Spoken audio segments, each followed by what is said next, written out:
Hello guys, good evening. Gabi na dito sa Jibil Ali. Nautusan ako mag-check ng drop. Pero ngayon around 1800 pa, so alas 6 p.m. So yan guys, yung barko namin. Oh. Oh.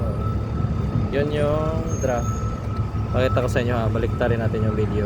Yan. Yan yung drop. So yan, nasa 7, 8, so 6.4 yan, 6.4, so 6.4 meters yan. So yan, oh yan, thruster yan, Independence Spirit. Yan lang mag-read ng drop, napakadali. Proa yan, forward part. Tama ah. Proa yan.